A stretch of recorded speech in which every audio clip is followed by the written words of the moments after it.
Alright, this is going to be the final video in the Stellarium tutorial. This will be part 3, where we're actually going to do a chart. And I am fortunate enough today to have a friend here with me. Say hello. Hello. And we're going to do her chart. We're just going to say friend. So friend's chart, we're going to do this live. She does not have a background in astrology at all.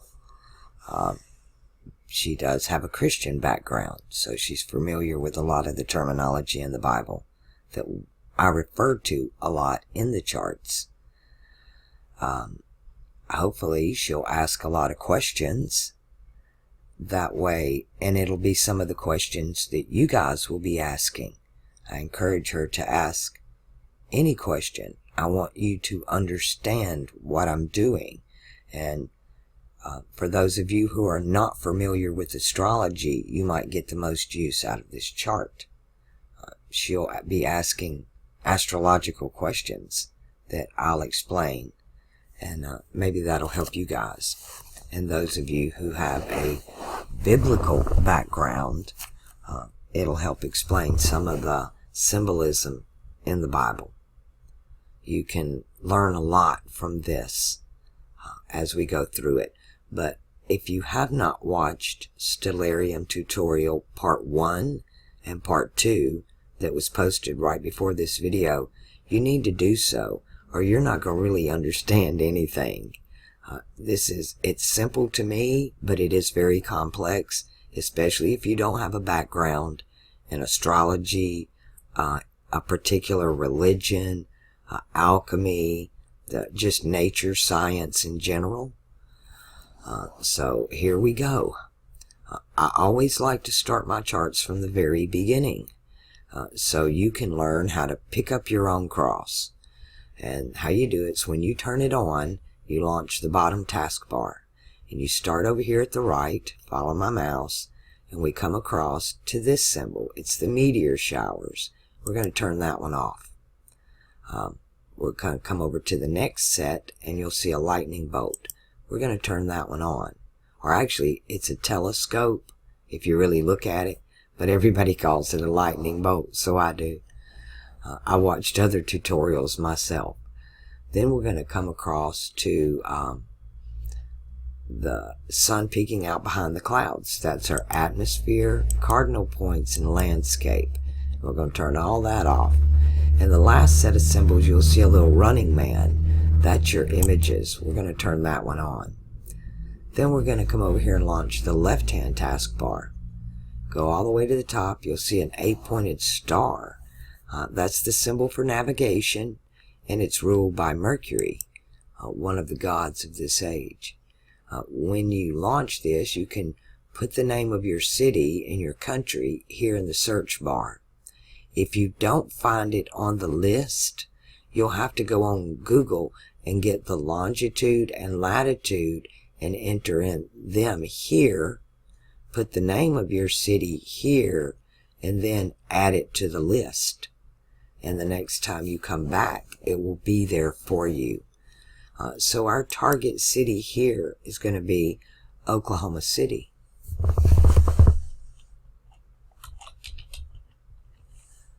And they pop right up with just a few letters. I didn't realize I had that on. And Oklahoma City, there's actually an observatory at the University of Oklahoma. So I'm going to use that because it's like super accurate. And Stellarium is networked with all of the observatories on the planet, or at least most of them. There are a few private observatories that are not yet there. There are some private ones that run through this program but are not open to the public. So you click on this, make sure the red arrow is in the correct place, come back down to the little running man icon, and make sure the name of the city or observatory is over his head. Then we can X this box out. Coming back to the left-hand taskbar, right below the clock, right below the star icon is the clock icon. That's our time. And our target time is 1969, correct? Yes. And you just scroll back. You can hold it down.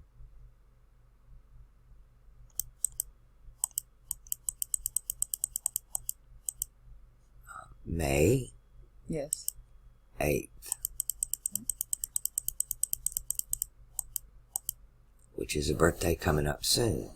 And our time is 10:55 a.m. Yes. I haven't actually done this chart yet. Okay, we're at 54 and it's clocking over. And I always set this over here because we'll be jumping into the future and looking at a few things that will need the time to be exact. Let me get a drink of water.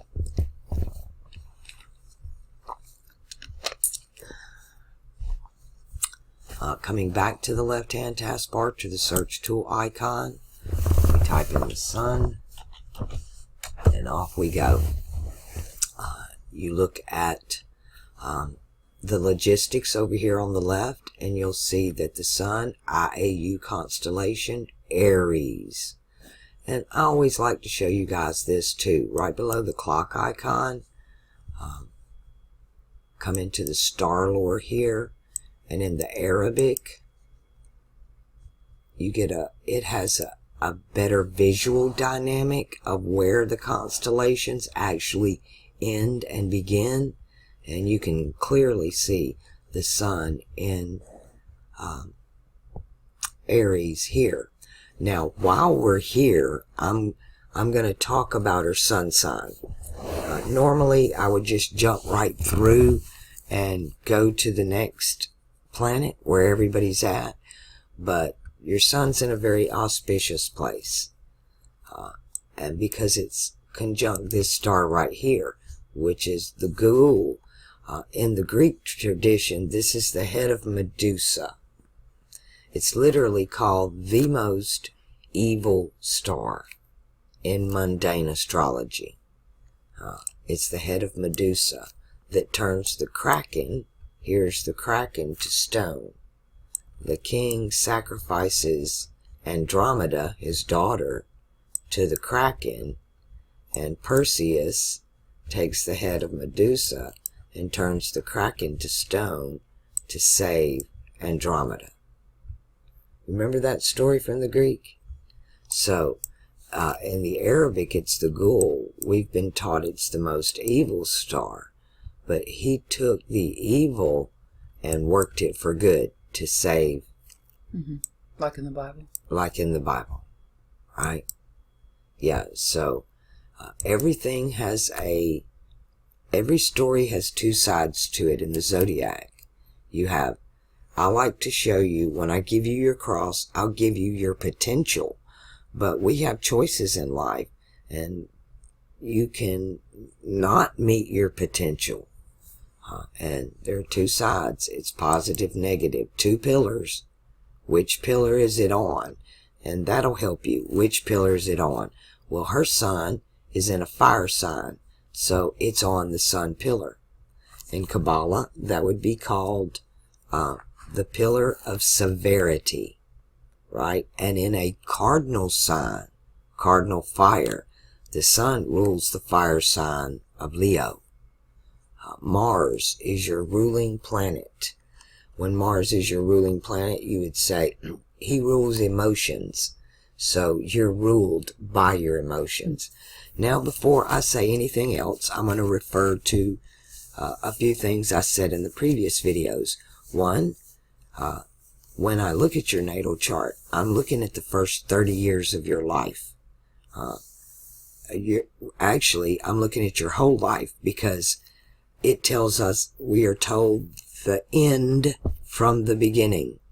But where your personality is concerned, who you are and who you become, that kind of happens in the first 15 years. And your identity is set. But it goes all the way to your 30, to your first Saturn return. And then we look at the changes in your life. Your natal chart carries you through your lesson. Where the planets are, these are your tests. to prepare you for your purpose, which you'll find in your first Saturn return.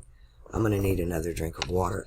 So, powerful individual on the cardinal cross, which is Grand Master level in Freemasonry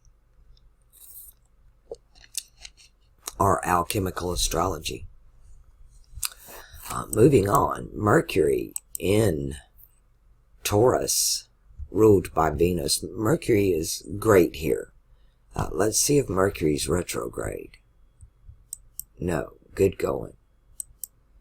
Neither's Venus or Saturn. We've seen all three. That's unusual. Check this out. You have the three planets that rule the heaven and earth, the middle pillar, right? The middle pillar is ruled by Saturn, Venus, and Mercury in Kabbalah. Heaven and earth, the checkerboard floor, and the ladder to the star.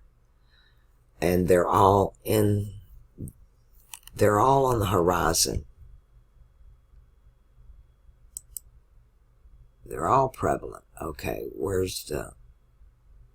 I put up the horizon. Where? Okay. They're all on the horizon. They're all in the sky. In view with the sun. But none of them are combust. Saturn's in Aries too. Yes? No. Saturn's in Pisces. Good going for you. We'll talk more about that later. Glad it's not in Aries for you. Because that's going to be your lesson. Is going to be Pisces. So Mars, your ruling planet. Opposite Libra, which is the heart, right? Libra is Venus, the heart. Venus also the heart on Earth here. So you do have Venus, which is exalted in Pisces. That's great. That's great about love. You'll do really good here in love, lucky in love. But it's also going to be a lesson for you. It's like a test. But Mercury isn't an earth sign, but these two ruling air and earth are in a water sign, a mutable water sign. Mercury's on the fixed cross. So Mercury rules your communication, your commerce. So he's fixed. And here, to have Mercury here is considered lucky in money, good with money. Somebody here is not frivolous with their money. They save their money for the future. They're worried about tomorrow. They're worried about a roof over their head down the road. Not so much today.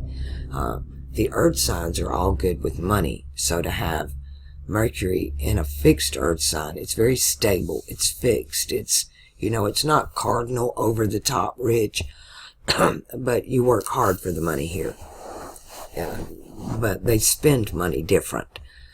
Here, Mercury would spend money on yourself or to impress somebody else. You would spend the money to impress somebody else, whether you bought it for yourself or them.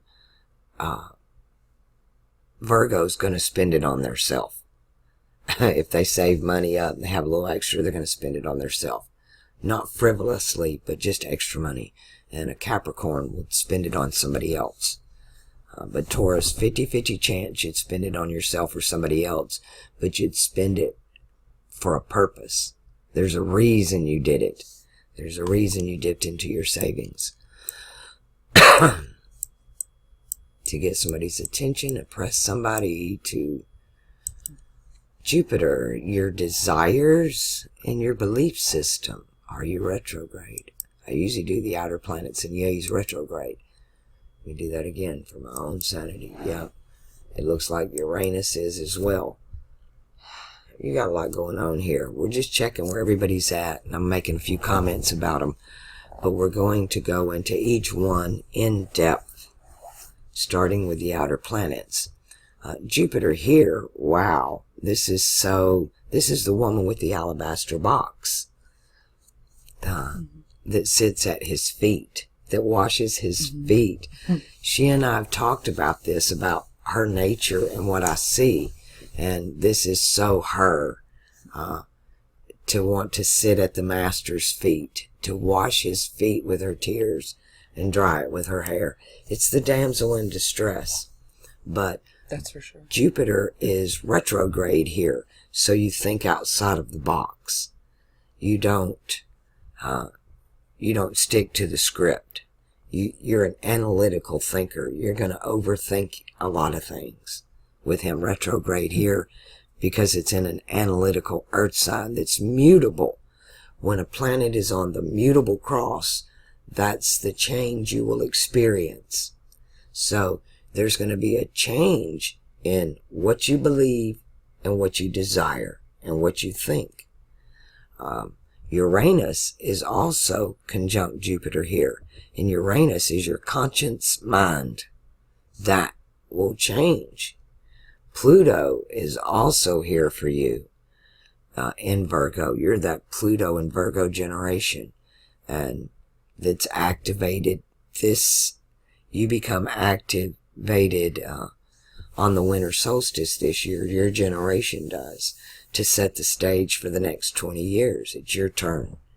It's your turn to manifest from Pluto, which is the subconscious, because Pluto's going to be in that conjunction. So groupthink, manifest, subconscious in 2020. You're part of that. And so your desires, your beliefs are directly in correlation with not only your conscious mind, but your subconscious mind. They're all in sync. All three are in sync.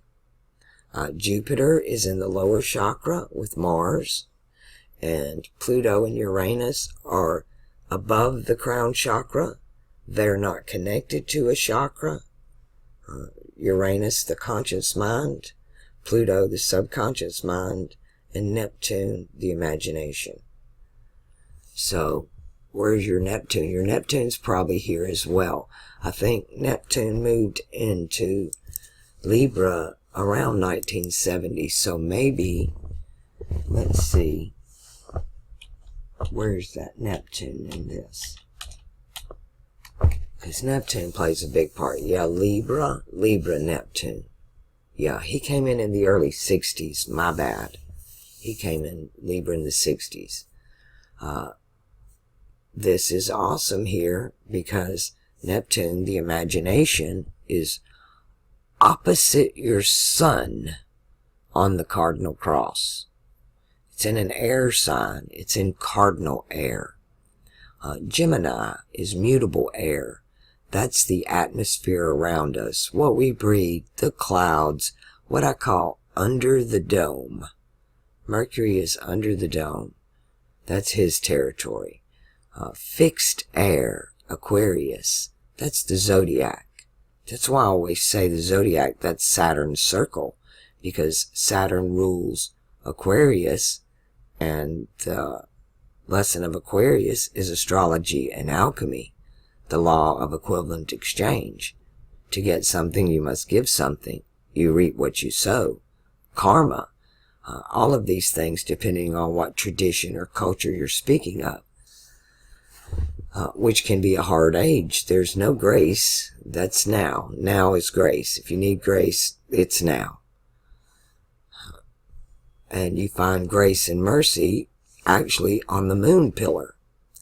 So you have to look where each of your planets, are they in a fire sign, a water sign, or an earth air sign? Are they on the sun pillar, the moon pillar, or heaven and earth?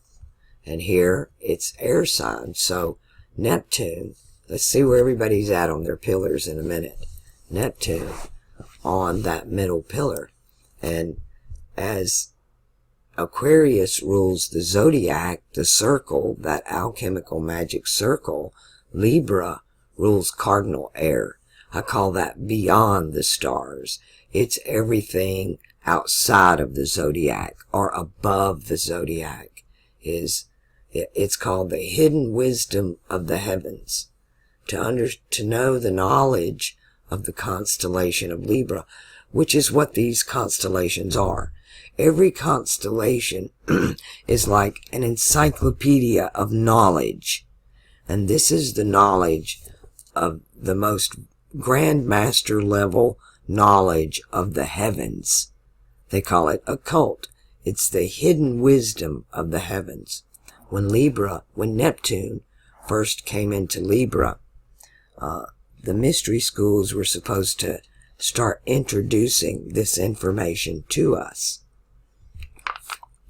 Well, they did, and they perverted it like they do everything else. And instead of giving us this information, they gave us a little one-liner in the newspaper. Instead of calling it an astrocast or something else, they called it a horoscope, and generalized and put everybody on the wrong cross. They did it in Western astrology, and they double-crossed everybody and put everybody on the wrong cross. And that's what they did, just like they do everything. So you got to know you're being double-crossed and how to get rid of the double cross and just get your cross. Find yours, not the ones we were given. But to have your imagination here, I call it beyond the stars. This is somebody whose imagination knows no bounds. And that being opposite your sun sign, and you've already got this analytical, damsel in distress, desire, belief system going on, this could actually be detrimental to you. You have to rule this in. This is, if you were a different sign, I would say this is really great. If you learn this lesson, it can control that. But your imagination, if it goes negative, you'll create problems that don't exist. Mm-hmm. You think the worst. If that turns bad, in a good sense, this is awesome, because to manifest, you must have imagination. And to have imagination off the charts means you can manifest very powerfully. But if this goes negative, and the reason I say this is because opposite your sun sign, your ruling planet, Mars, it's all about emotion with you. Everything, your ruling characteristic is emotion. And it's reeling that in. Now again, we're talking about a child here. We're not talking about who you are now or who you'll become. Mm-hmm. But these are the things that make you up. And when we come here, this is school. Each one of these is a lesson to be learned, a classroom. You get a book when you come into the classroom. And the book here is the hidden wisdom of the heavens. And that's the oral tradition, not the written one, the one written in the stars.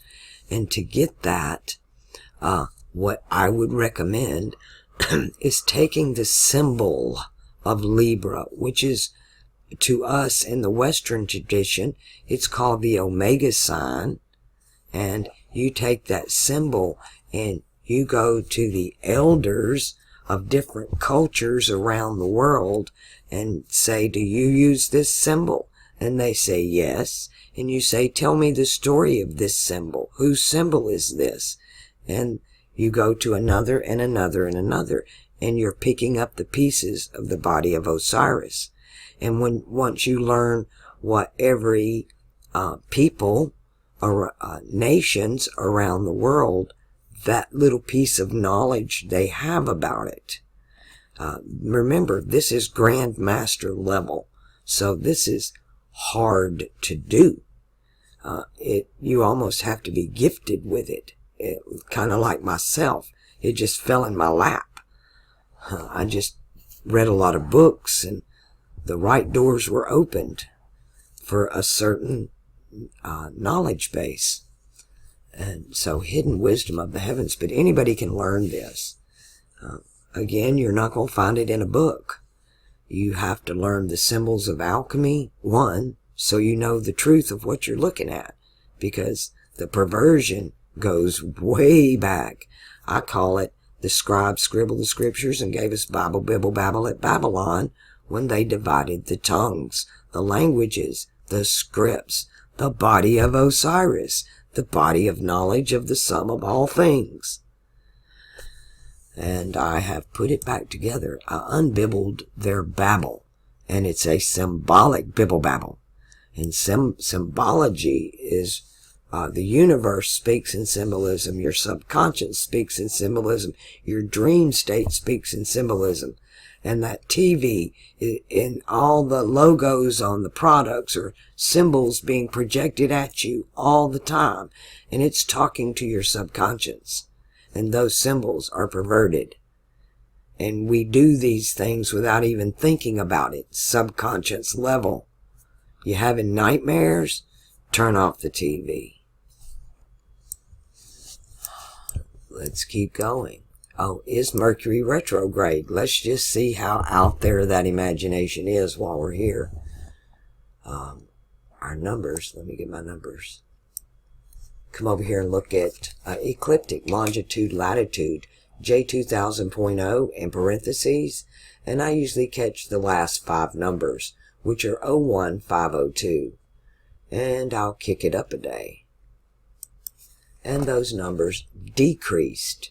So she has, so far, a Jupiter retrograde, which in my opinion is a good thing because you think outside of the box, attached to your conscious and subconscious mind. And now here's your imagination, the third in the party of our minds, also retrograde. So yeah, that imagination, you have the ability to imagine whole worlds, whole creations, but you also have the imagination of how to destroy them. You can build lifetimes and relationships in your head, and you can lose them there too if it goes negative. In your own thoughts. It's all in your own head, because you have to separate the emotion. Remember, opposite, the emotion from that. Once you conquer that emotion, or yourself, your ruling planet, and we'll talk about that. We'll talk about where Mars is weak and strong for you, where you have the opportunity to do this. All right. Where you're going to have troubles, where it's going to be easy. Where I just had trouble. Yeah. Well, it comes and goes because it's a circle. It's a cycle. I know, and I hate that. Yes, I'll just here we are again. Because here we go again. That cycle, we can start to see the pattern. You have to watch the pattern. And then you have to think about, what do I do to change that? What can I do? And we can do very little to change what's going on around us, but we can change ourselves. Yeah. And that's what this is about. This is about picking up your cross and being the best that you can be. Looking at your strengths, your weaknesses, your potentials, whether good or bad. Because we can all fall off the dark side. Mm-hmm. It's within all of us. Good and evil, just like love, can only live in 2 places. That they only exist in all of creation. They only exist in the hearts and minds of men and women, people, humans.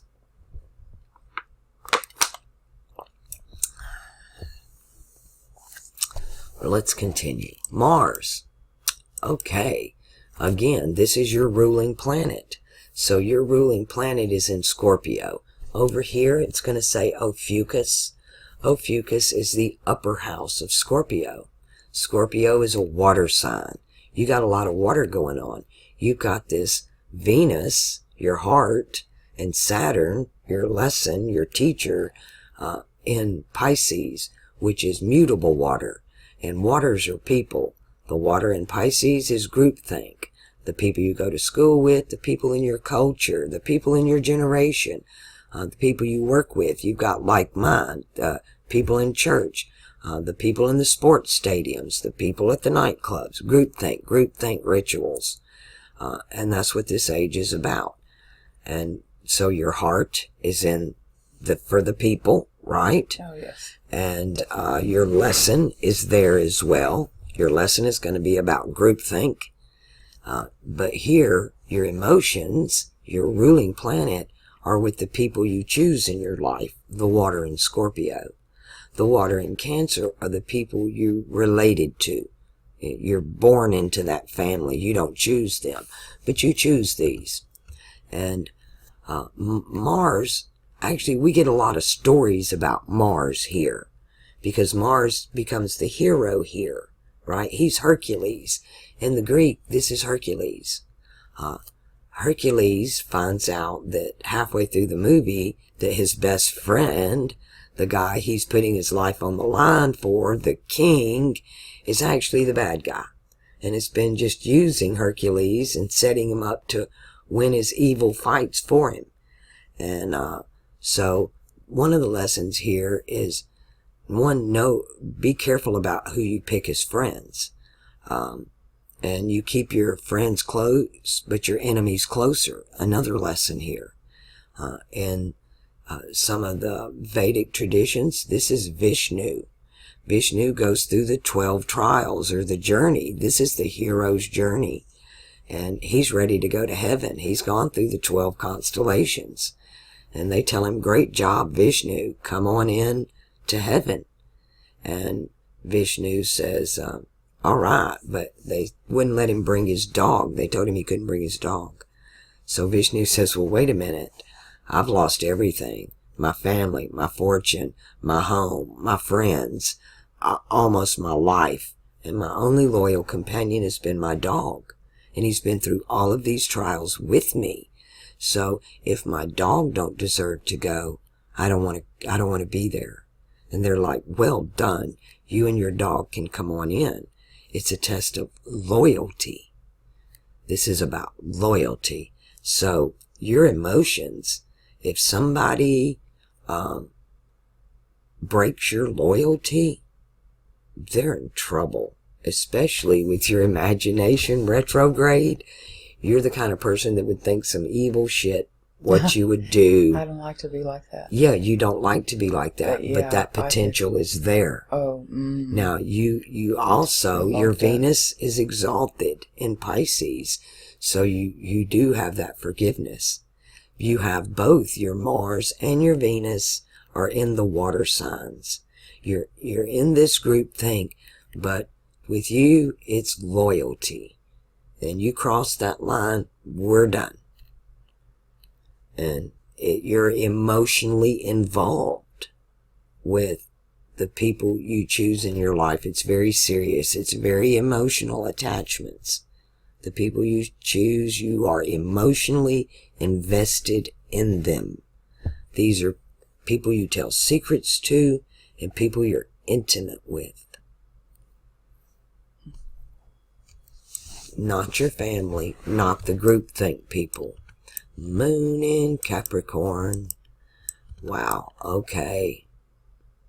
You know, your sun's in fire on the cardinal cross. We need to talk about the ram and the goat. I've talked about this a lot. A lot of you have heard the occult symbolism about the goat of Mendes. But if you go to Egypt and look at the stele of the goat of Mendes, you suddenly see it's a ram of Mendes.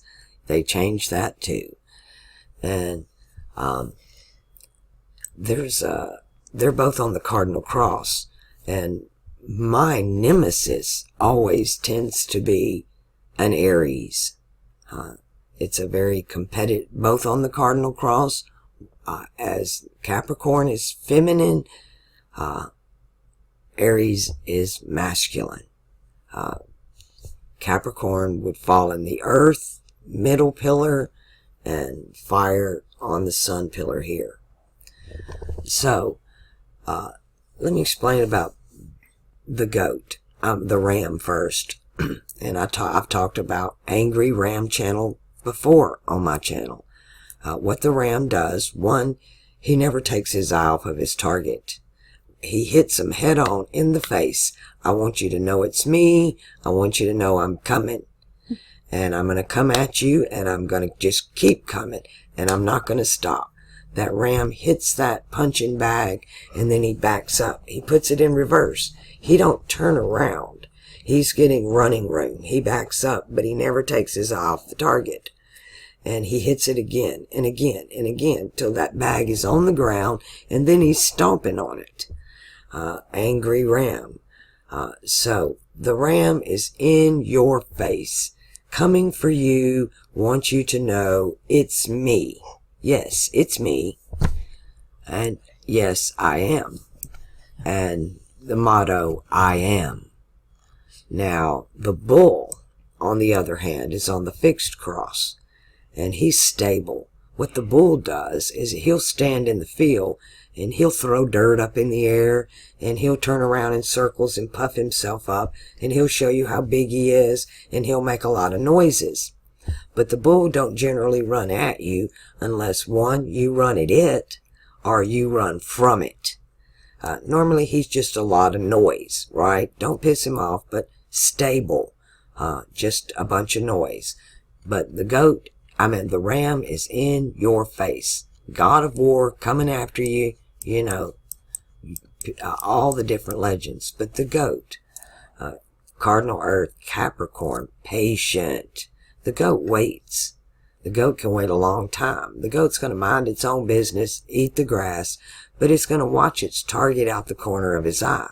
He's going to know where it's at.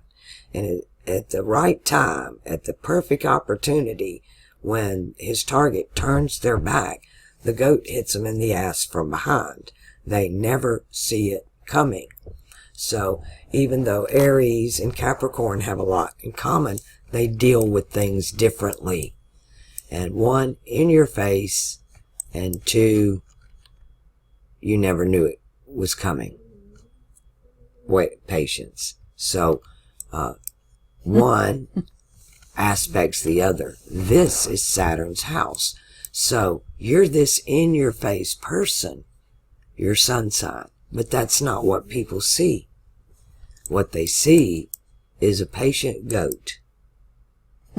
Because you're bottling it all up.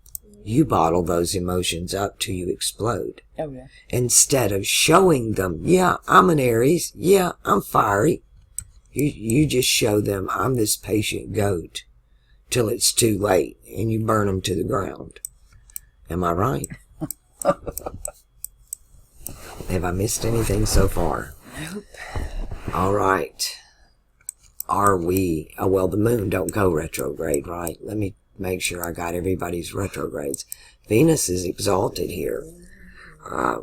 We have a lot of heart issues in this time and in this age. And, you know, Pisces, I call this star's the Vatican. It's the tie that binds, the rope. And you have the Old Testament church that still worships the God of fire. And then you have the New Testament church that has the red letters. And they're trying to get over here to our Father in the air heaven sign. And so you have an exalted heart. It's in the red letter church. Your lesson is the black and white words, which are Masonic. Old Testament church is your lesson. Which is Pisces, again, group think. Group think. Your heart's here, but you need to learn this. And this prepares you, sorry about that, this prepares you for your purpose. And if you've been in the church, and most churches, Protestant church, they teach the Old Testament. This is the Old Testament, this is the New Testament. The two sides, the two fish. So your lesson is Old Testament. Old Testament groupthink. Old Testament groupthink. Let's go to the Egyptian. We might as well do this. I've done these videos as well. We don't have the images in the Egyptian. Some of them, they've taken mostly everything away and scrubbed this. But the flock in the age of Taurus is the Pleiades. you would recognize them as the Hebrew slaves in Africa. And at the changing of the ages, Moses took them through the water into Asia, into the Middle East, and they became the sheepfold. The flock moved to the sheepfold, and that sheepfold is the head of the beast. The people in the pews, for 2 ages, the sheep are here. And for Aries and Pisces, and because of Pisces groupthink, they are the power behind the rituals that the priests perform. Jesus told them, you know not what God you worship. But in the next stage, we don't have it in the Arabic, I have to go to the Greek for this one. The flock moves.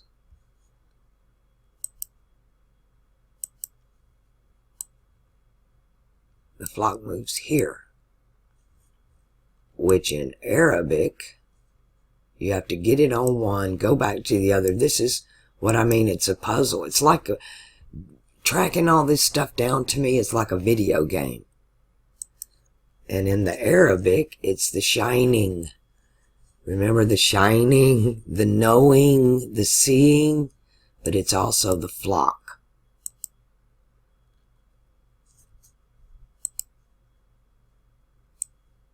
And did I get that right? Yeah, I know I got it right. Just let me get the one. Is it the flock here? It's the sheep, and in one translation, it's the flock. And we become a flock of birds instead of a flock of sheep. So the flock, same word, is used for flock as sheepfold and sheep. We move from the Pleiades to the Leviathan or the Kraken. And remember, the Kraken dies from Medusa, the eye. That's what kills the Kraken. This is part of your lesson. And we become a flock of seagulls, I guess, here in the next stage. All right, back to let's go to the Western, because I'm going to be talking biblical. We need this one. Let's get rid of some of these. You know, every culture began with sitting in a circle around a fire at night with Grandpa telling the story of the stars. And they all have these symbols that make up the symbols that we use for the constellations today. So you get the story of the symbol from the different traditions, and then you have the whole story for that constellation.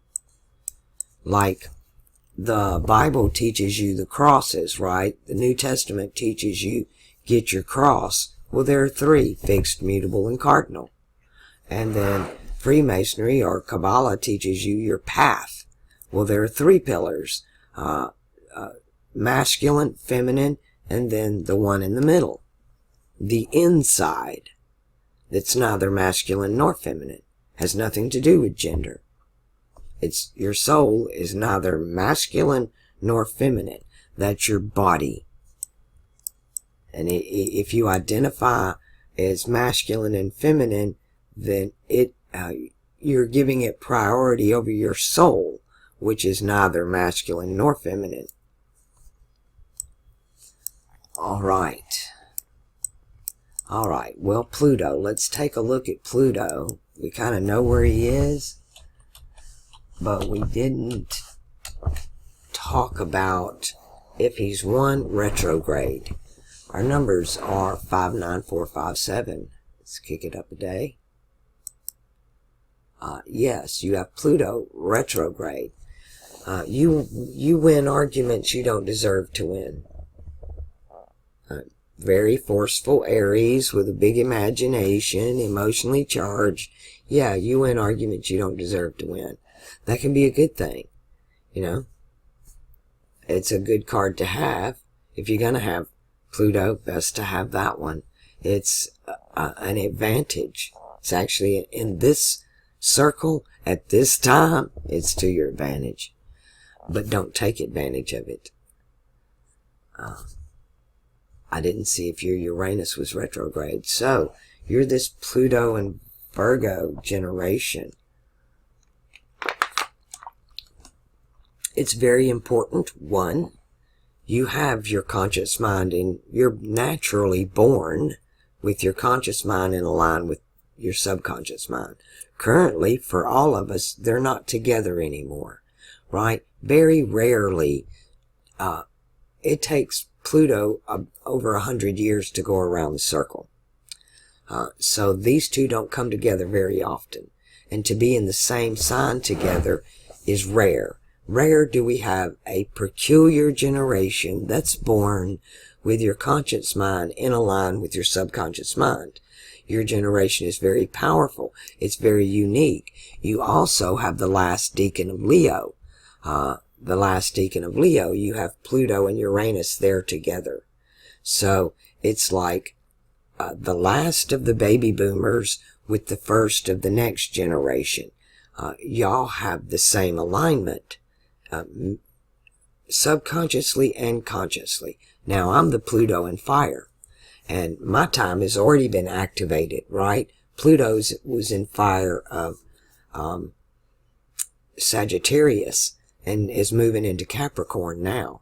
And so it shifts, and it's releasing my time, and now your generation's turn.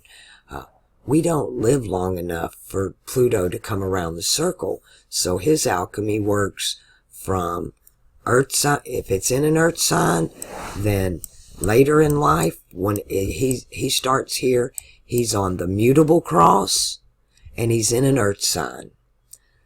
So he activates in you when he hits the mutable cross, which he's on now, and then the Earth sign. The Earth sign is going to be the manifestation sign. The change, the transmutation, happens when it's on the mutable cross. Your generation is the generation of transmutation of the Earth.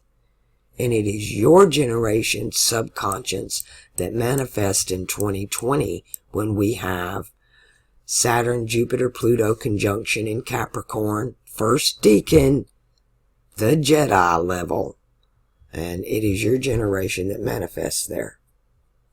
And it sets the stage for the next 20 years. And it's ruled by Saturn, which is our teacher. This is Saturn's circle. We're going to get everything's crazy this year, but buckle up. They've shut your generation down. You don't have a voice. They don't care what you think. They don't market to you. You're just, they just don't. They just don't even acknowledge you. They have put the next two generations, which were Libra and Mars, which Mars rules Scorpio, and this was the emo generation, the next two, and they've given them the voice and put them front stage, and it's not their time. Their time doesn't come for another 20 years. This cycle repeats every 20 years, and it's not their time. And so they think they have robbed your voice. But I keep saying, well, this is not about the voice. This is about the subconscious and symbolism. And this generation, the symbolism in their conscious mind is equivalent to the symbolism in their subconscious mind. So the key to this is knowing the symbolism and what they mean, and what it means to add one symbol to another, to add one power to another. But this is the mutable. Your generation produces the mutation, the transmutation. We can't do it without you, but they've skipped over you or attempting to. All right, and of course, your lesson, Pisces, groupthink. Let me talk about Saturn here for a minute. because this is the most important thing, and it has been a really big part of your life. This is somebody who would spend time in a Protestant church in their childhood. This is the programming. This is the key. This was where you were at. And I would say that I would think you were somebody who knew the Old Testament and the New Testament well. Or at least thought you did, right? At least thought you did. But this is your experiences. Now, Saturn is not retrograde, so that's awesome.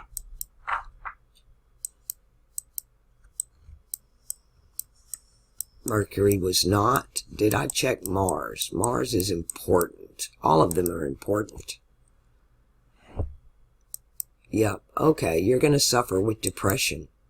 Mars retrograde. You'll suffer with depression. Again, attached to your emotions and related directly to the people you choose in your life. The people who you tell secrets to and who you are intimate with. But depression. Now, and here's the funny thing about it is, because most depression that we get has to do, which you know what I'm fixing to say, it is water, and this is water. When I went through menopause, I became very depressed, and it's because the water was not right in my body. I was dehydrated, and I didn't know it. There's also depression from inflammation, which is too much water in your body. Mm-hmm. And, you know, a lot of times I look at that on a literal level. Well, waters are people, so sometimes we can have toxic people in our lives, people we choose in our lives, people in our family, and even the groups we belong to that can cause us inflammation spiritually, or to be spiritually dehydrated. You're not getting fed there. You're drying up. You're withering. Yeah, a lack of water or too much water. This is from a water imbalance.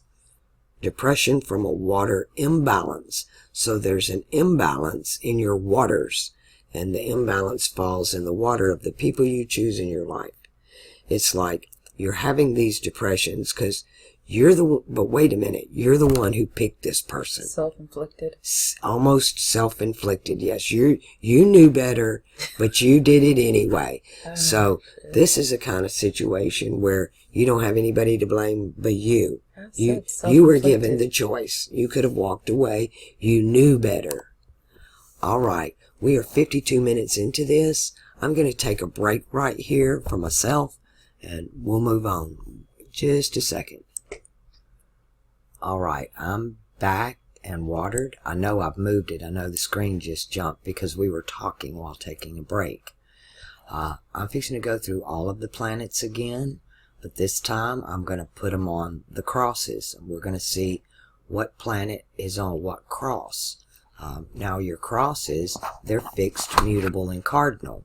The planets on the cardinal cross are where you're going to find change. And remember, the change, again, we're looking at your childhood. Predominantly the first 15 years, but altogether 30. So within 30 years, it tells you, like Venus is on the mutable cross, and she's exalted. So this is somebody that's has a great capacity for love, the largest capacity for love, but is also loved. This is the two-way street here, the best of both worlds for Venus. Not only do you love, but you are loved in return. Saturn will remain the same. There'll be no change for him. This is his circle. When we look at Saturn returns, he will always be right here. Not so you don't look at there'll be a transmutation with Saturn, because he will always be here in your returns. So there will be change. That exaltation will not necessarily remain. We will find out as we look at the second Saturn return, the first Saturn return. So, the heart, Venus, on the mutable cross. The sun, which is in Freemasonry, this would be the adept. Remember, the adept, he must adapt. You have to adapt and overcome to become the master. So, the heart in the stage of the adept on the mutable cross, in a position prepared for transmutation. There's going to be a change, a transmutation, growth. Without change, there can be no growth. If you're not growing, then you're dying. So this is a heart that is going to go through a transmutation of growth, but on the mutable cross. But there's only one spot on the mutable cross where the change comes, that Venus is exalted. So this is like a gift, and you can look at it as Saturn is there too. So this is a gift, being but a test, big test. The sun on the cardinal cross, that's Grand Master level. These are leaders. When you talk about the king, Aquarius, the king is on the fixed cross. The cardinal cross are the priests. And this is the priest of fire. And the Levites were the priest of fire. Actually, the Levites were more of a priest of Libra, to where the Babylonians were more the fire, that double axis of the masculine axis of the cross. So, sun level, your personality, you will always be a Libra. I'm in an Aries. You will always be an Aries. But you will change and start to take on other characteristics of other signs. And we'll see that in the... Also, Venus, water, is in water. So Venus is also in the Kabbalah. She would be on the moon pillar, which again is a pillar of mercy, to where your sun and Saturn as well on the mercy pillar. But the sun is on the pillar of severity. So your life's pretty serious. It's not a game, right? It's the school of hard knocks. Mm-hmm. No free rides. Now, Mercury on the fixed cross, he's stable. Of your 3 planets that rule Earth, heaven, and earth, Mercury is the only one in an earth sign. And he's stable, it's fixed. You didn't, during the first 30 years, you didn't go through waves of rich and extreme rich to extreme poverty. It was pretty leveled out. Kind of like what we would call middle class, more of a middle class, right? It's stable, it's middle class. That inside, that middle pillar, middle class. So Mercury, your communications, your intelligence, your logic, your commerce, your trade, all stable, fixed at master level.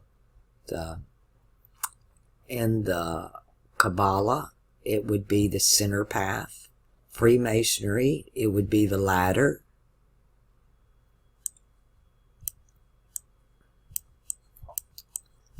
Jupiter, your ideology, your belief system, and your desires are up for change on the mutable cross for transmutation.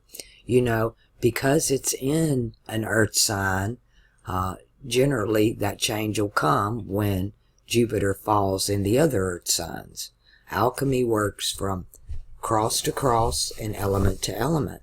So where you find it on one cross and you say, okay, well, Jupiter can expect to change. So my ideology and my beliefs are going to change and my desires are going to change.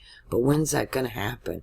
And, it could happen anytime within those 30 years. But you can look and generalize the time because it's going to happen. When those changes will occur when it's on the mutable cross and when it's in an earth sign. Venus, you can expect that change to happen again when it's on the mutable cross or when it's in a water sign. I know I'm going deep with this, but I'm trying to go as deep as I can. And as you begin to carry your cross, you'll get more used to it. We don't look at Uranus, Pluto, and Neptune because they're not connected to the chakras. They don't rule any houses of the zodiac. They are our mind, which is neither, it's not tangible, it's not local. Our brain is local, but our minds are not, like our spirit.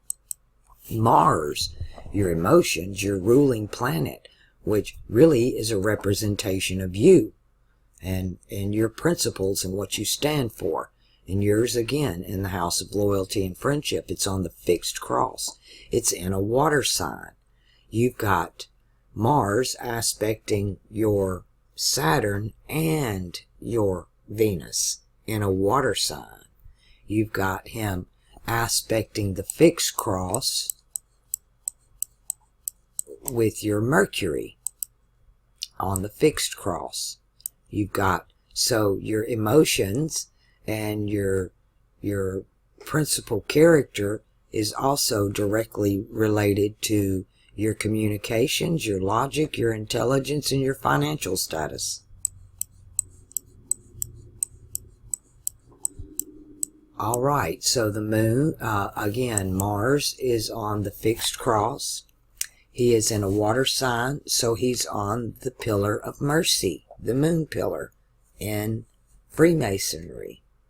In Kabbalah, he's on the right, the feminine pillar as well. And you can do the 3 crosses, or you can do the 3 pillars, 3 sticks, whatever you want to call them. And you can look at the traditions in all 3 of those. And I've recommended many books, and I give you the links in the description box where you can go and you can go and look in Kabbalah. You can look in all their traditions and see what it means from their perspective, whether it's a cross or a pillar, and find out what that means. The crosses tell you whether you're fixed, mutable, or cardinal based on alchemy. The Kabbalah or Freemasonry tells you whether they're masculine, the sun pillar, feminine, the moon pillar, or what I like to call spiritual, the middle pillar. Our souls are non-gendered. They are not masculine or feminine. They're just light. They know no gender. But the body that is in duality. And duality is masculine and feminine, water and fire, the battle of fire and ice. That Star of David, that symbol of fire, the triangle up, and water, the triangle down. And the 2 become 1. The 9/11 ritual. Instead of acknowledging the ladder or the true pillar, the middle path, the fixed cross. But we've all been double-crossed. And the Christ, or Fomalhaut, told us to pick up our cross and follow him. When you see the man that carries the pitcher of water, follow him into the house in which he goes. I will meet you there. You know, the age of Aquarius is the age of I know. It's the age of knowing. But all of this has been done before, and this will all happen again. So it's really the age of remembering. And the stars in the Greek for Pegasus, the hippocampus, or the names of the stars in the Greek tell us, it talks about the parts of the brain that are memory. Just like Fomalhaut is the thalamus. He's Thalum. He's the thalamus. He's the master controller and governor. No man comes to the Father but by me. To activate the pineal gland, it's the thalamus. And Venus plays a big part. The heart. Right? The heart. Book of Psalms, he says, Your feast days and your sacrifices, these are an abomination unto me. I want your love.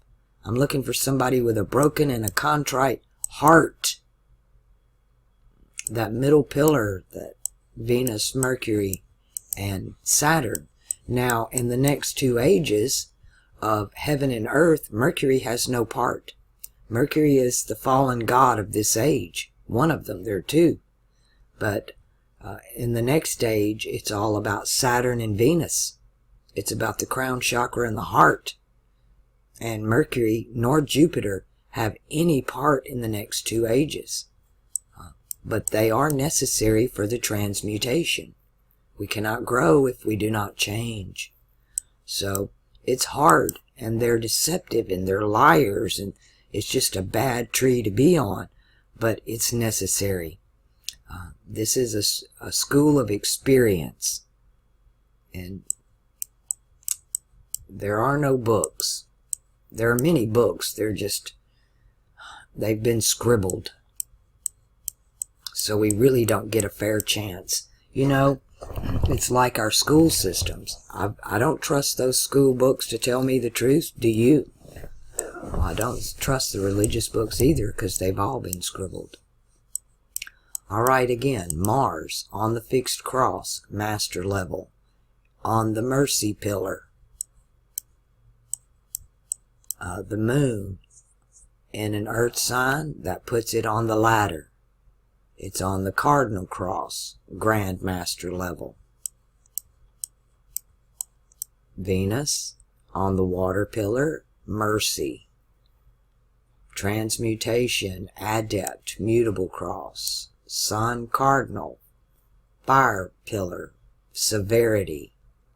The masculine cross is called severity. I'm at pillar severity, and the water feminine pillar is mercy. Again, Mercury, fixed cross, on the ladder. Did I leave anything out? You can even say they're not connected to the chakras, but Uranus is in an earth sign, so it's on the ladder. It's on the mutable cross, so it's up for transmutation. Your conscious mind will change. So will your subconscious mind will change. Again, 3 retrogrades, Pluto, Jupiter, and Neptune. Oh, Mars as well, 4. Depression is a child. Inner turmoil. And at least it's not on the mutable cross. So it doesn't come off as bipolar. It's more what I call melancholy. You get melancholy. The depression really hits hard if it's on the mutable cross. But here it's watery. It's fixed but water. It's stable. It's watery but stable. Melancholy. You're sad, but you don't know why. As a kid, did you just do that? Some people would call it boredom. You get melancholy, You're stuck in the house. Cabin fever. You get antsy. Alright. What else do I want to do before? Okay. Let's talk about Saturn in your lesson. Because this is Pisces. The lesson is group think. And it's really, Pisces, almost in the head of Cetus. I've talked about this a lot on my channel. Again, this is the Vatican. I call this the Old Testament, the New Testament. The lesson here, to me, is, well, 1, groupthink, but understanding the dynamics behind it and the deception that's going on. What I call, we get pulled to the pit and altered. The deception that goes on in the church, especially the Vatican, the Catholic religion, and even Islam. Islam still worships the God of fire. The Old Testament God is preached in the Protestant churches. Very, very few Holy Spirit churches over here anymore. They're less and less, but they're the powerful ones. These fish are going to the next stage. But the lesson here, to me, is learn the difference between the gods. Here is go with the flow. Pisces is about illusion, delusion, and groupthink. To become on the fixed cross, to follow the fixed cross, that's to come out of the illusion, come out of the delusion.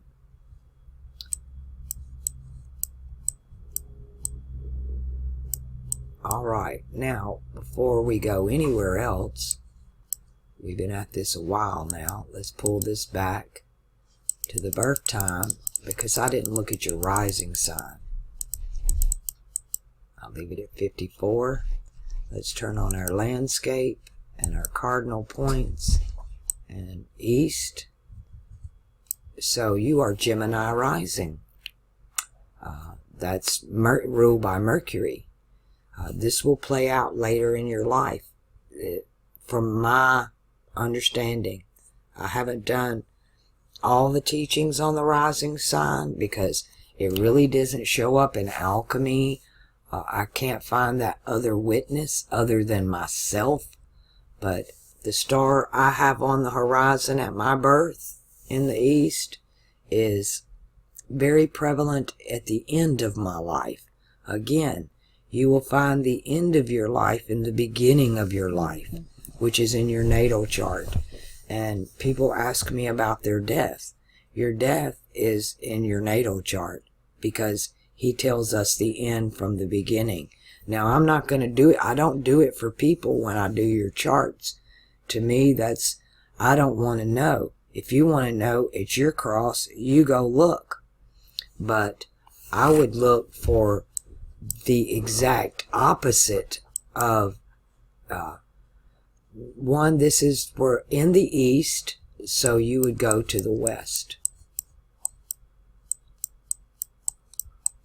and mark it there. Now, to get a more accurate, what we need to do is come in here and go to landscape and 0 horizon, and that's going to take all that crap away. Now, you have another star on. This is amazing what you got there. That's in Ophiuchus, but you have Aquila here. Let's get to the zodiac.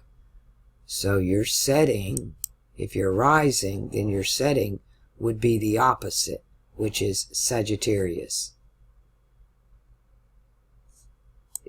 Then you're rising Gemini. And you have, I would say, 2 stars that are pretty much on the horizon. You can actually go around and see the stars that are setting that day as well and how they might factor in. And you even have the flock of seagulls for the next age on the horizon, on the ecliptic in your natal chart. You have the white rabbit. You have the unicorn, the twins, the lynx, speaking of Lodge 49, the bear, and Aquila.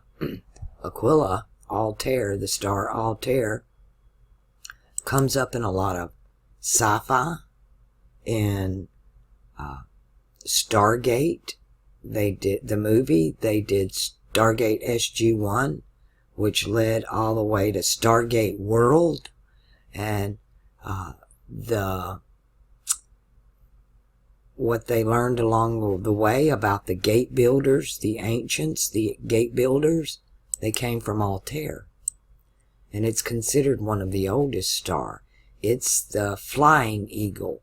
Scorpio is the eagle with the serpent in its claws, but Aquila is the eagle that's where its wings are spread. Capricorn represents North America. That's why we have the eagle. Aquarius represents South America. The two are one. These two are one. And the system, the beast system that rules these 2 ages, Pisces and Aries, they divided these amongst themselves for spoil and gain as North and South America between the Spanish-speaking part of Europe and the English-speaking part of Europe. Hence, Pisces. Taurus is Africa, Earth. The Middle East or Asia is fire, Aries. Pisces is Europe. Its color is white, black, yellow, white. Then we move to the red man and the black woman. North and South America, they're one under Saturn.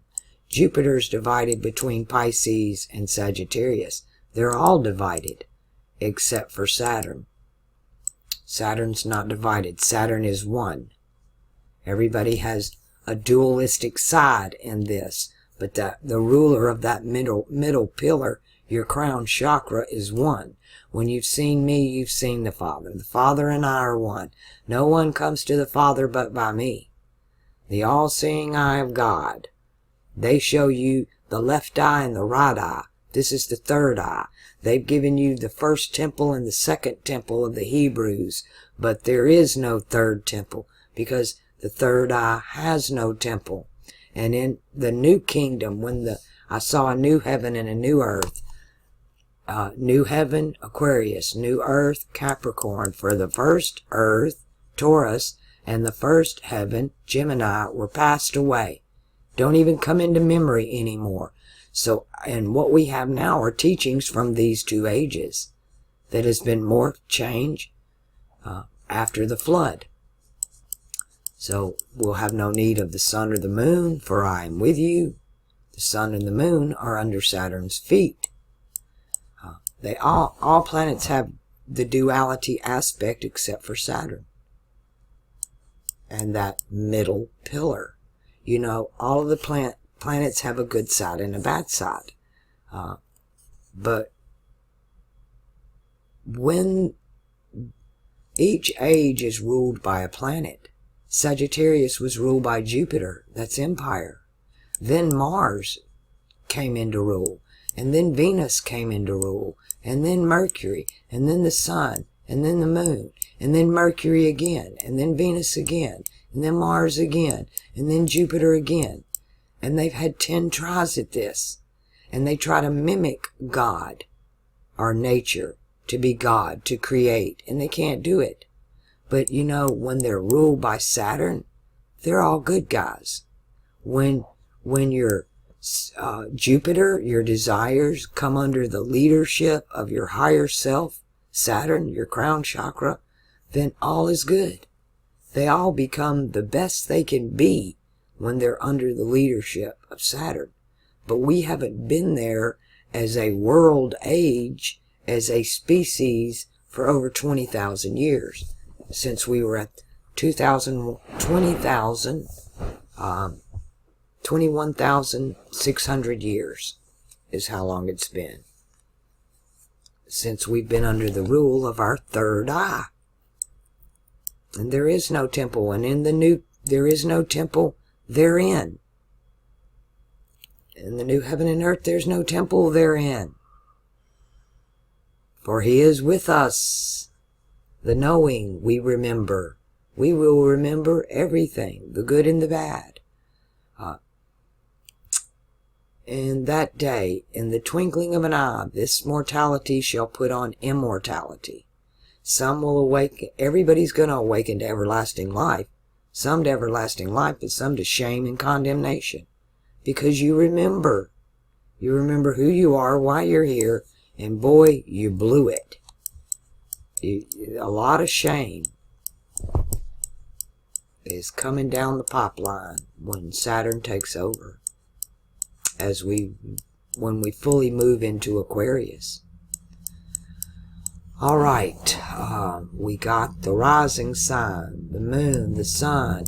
We've been through everybody's pillars, everybody's path, and everybody's cross. So now it's time to move into our Saturn returns. What is a Saturn return? Saturn comes back to its same position approximately right at every 30 years. It's the true age of accountability. It's an initiation right into the mysteries. It's the time in your life when your parents are no longer taking care of you. For that matter, you change places, and now it's time for you to begin taking care of them. It is when you find out what your purpose is. Now, your Saturn, your lesson is Pisces. It's groupthink. It's being pulled to the pit and altered. It's the scribbling scribes. But you get help. Saturn's going to give you help. And the lesson of Neptune, wherever Neptune's at, the lesson of that house helps you achieve your lesson where Saturn is. I call Neptune, or the imagination, Saturn's right-hand man. And here, yours is the occult hidden wisdom of the heavens. This is about harmony and balance. So, learning the lesson of harmony and balance of the hidden wisdom of the heavens will help you learn the lesson of groupthink and the age of illusion between what's real and what's not. And so to know this knowledge, which is really a knowledge, it's a deep knowledge, it's the oral tradition spoken of by Moses in the Old Testament when he gave the people the law. He took, it was either 70 or 72 elders, and he gave them the oral tradition that is never written. And we're looking at the oral tradition now. It's a tradition of symbolism because there is no language. It's alchemy, basically, is what he taught them, was the tradition of alchemy and astrology, symbolism, and the occult hidden wisdom of the heavens, because Libra was opposite Aries. So Moses gave the people, when they came out of Egypt, they had all been bitten by the serpents of Egypt. And they went to Moses to be cured. What do we do? So Moses told them to look upon the fiery serpent on the pole. So Libra is the serpent on the pole, and the fire is the Aries part. So the fiery serpent on the pole are in the South American tradition, or the Americas. This is Quetzalcoatl, the feathered serpent on the pole.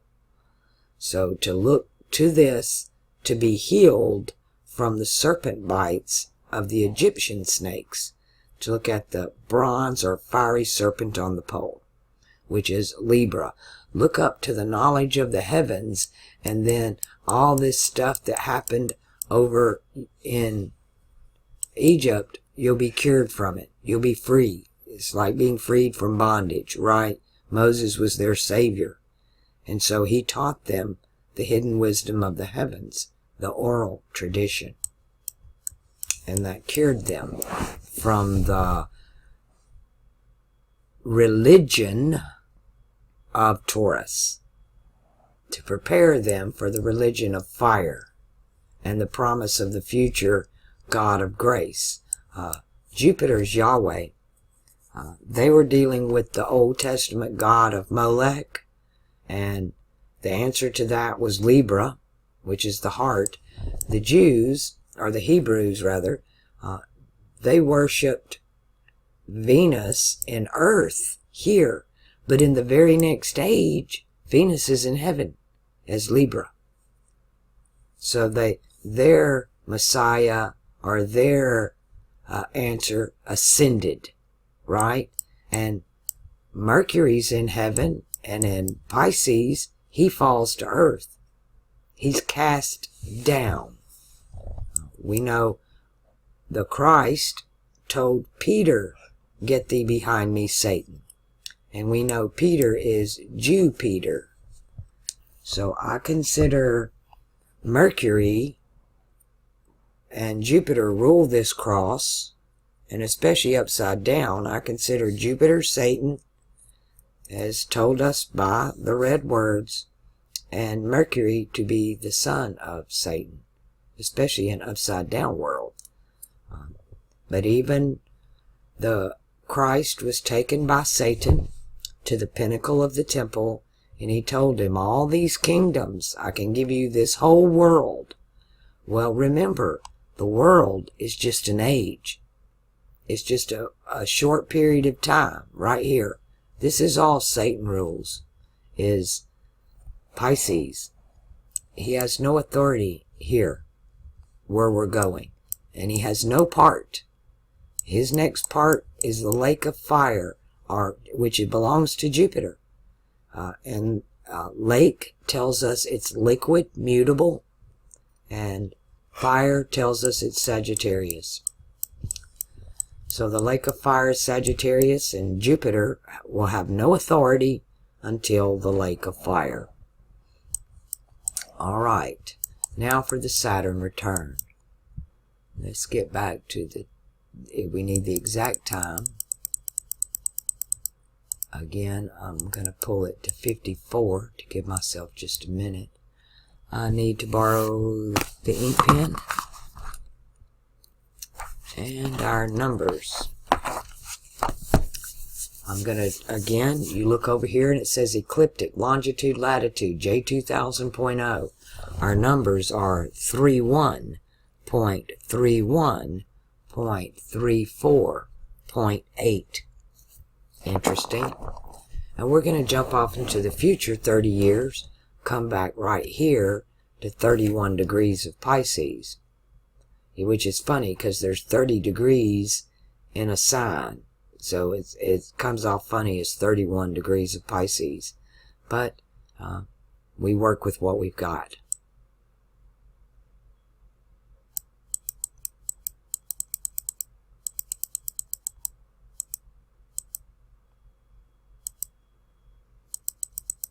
Oops.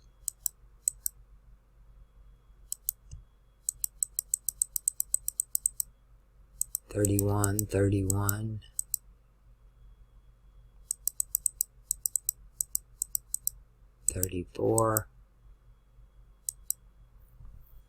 34.8, 8.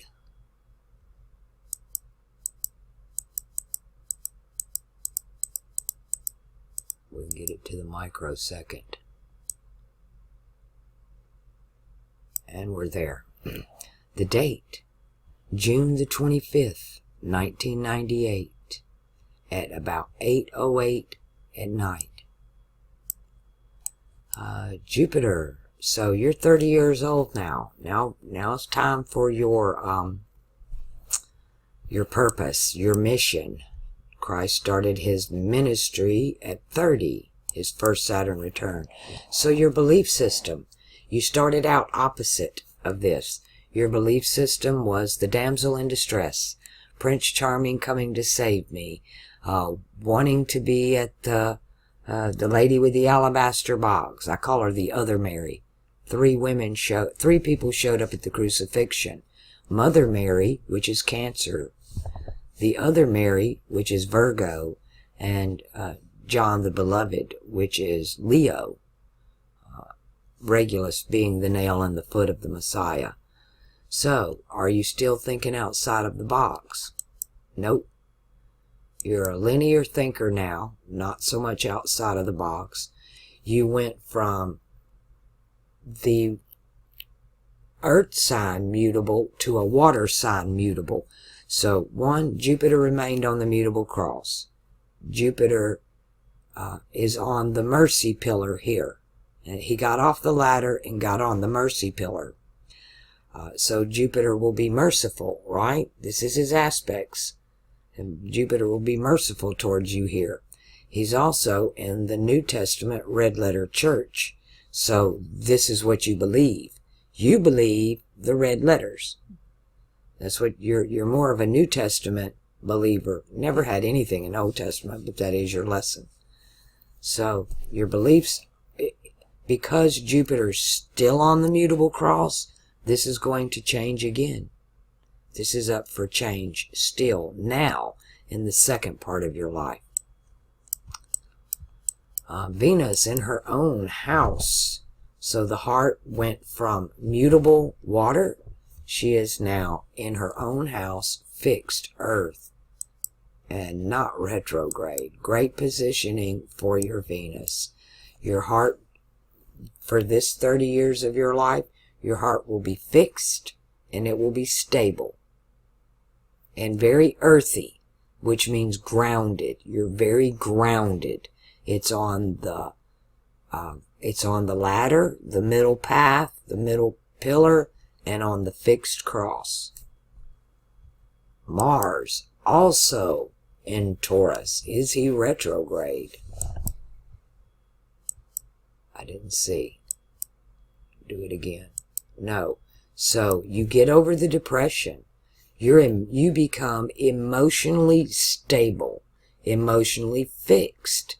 You're not the ram or the goat. Now you're the bull. You're just going to stand your ground.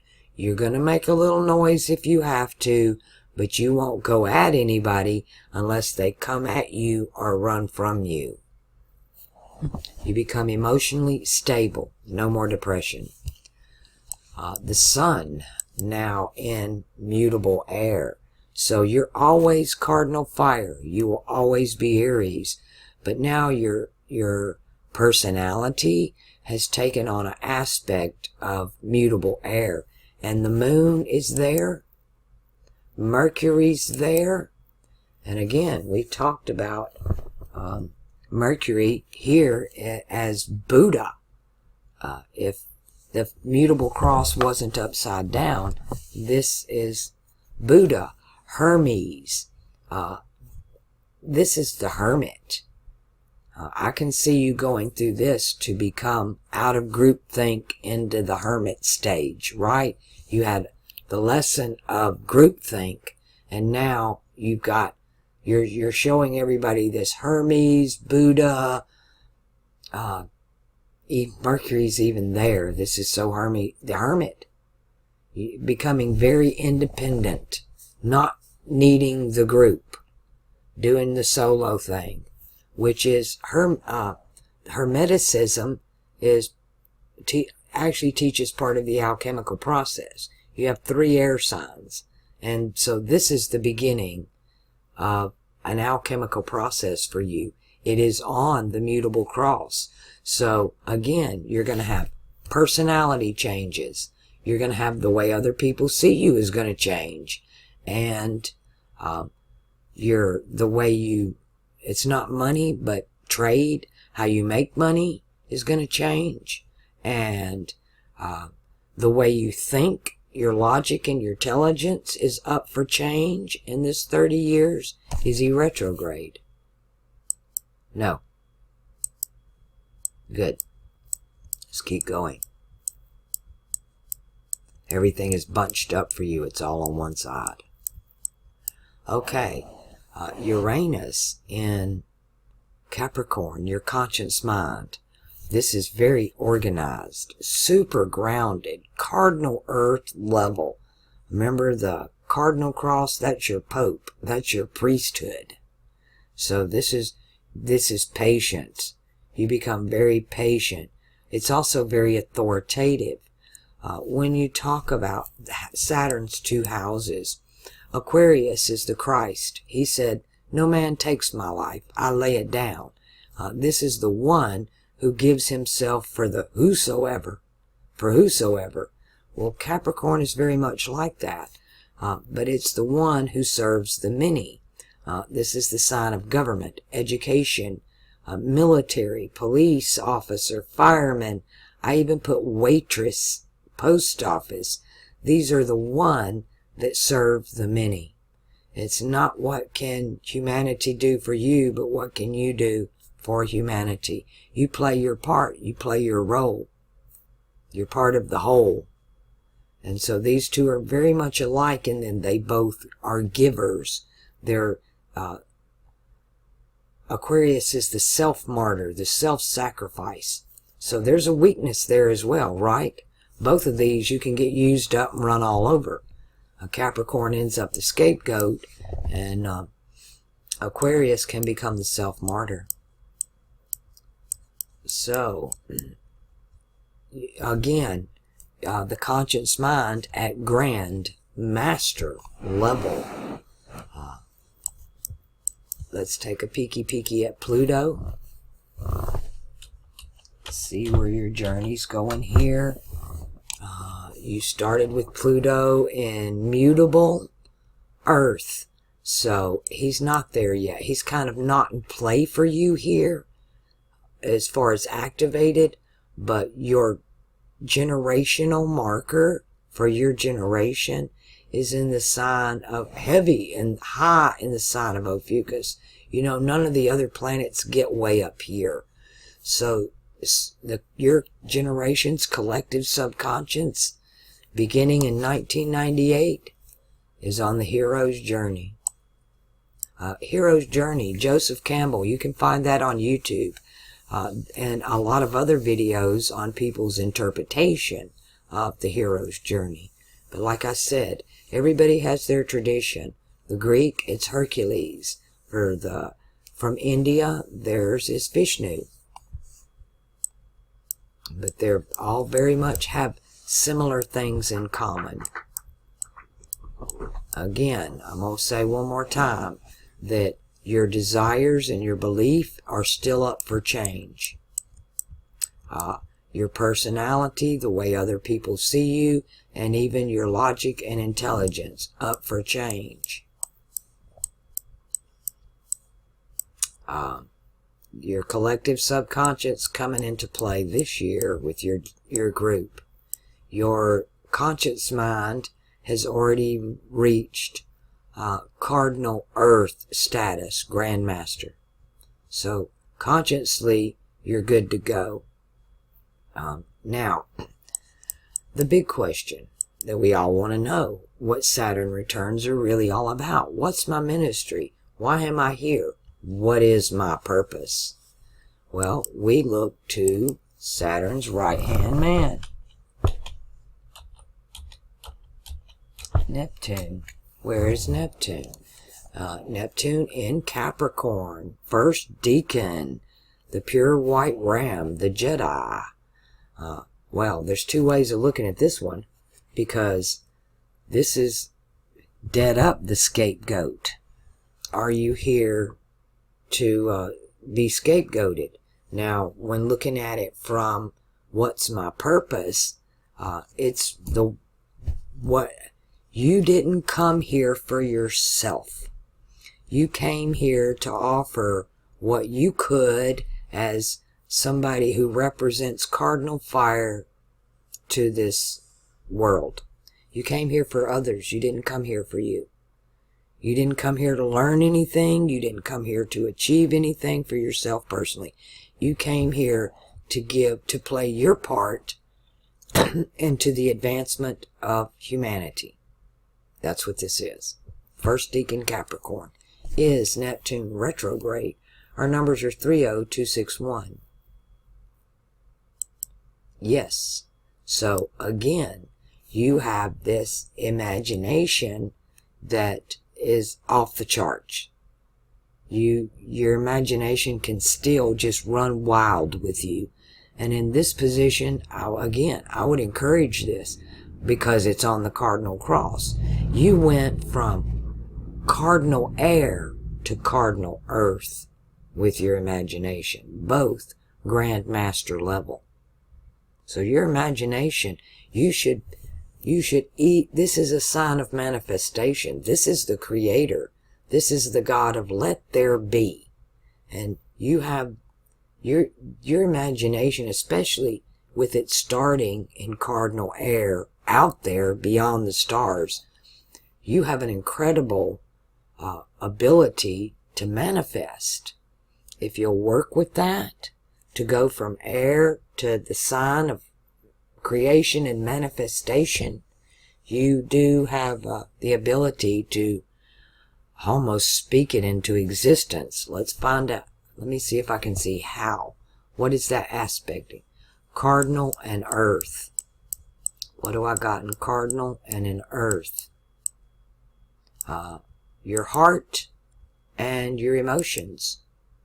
This is aspecting that which is also the masculine and feminine within you.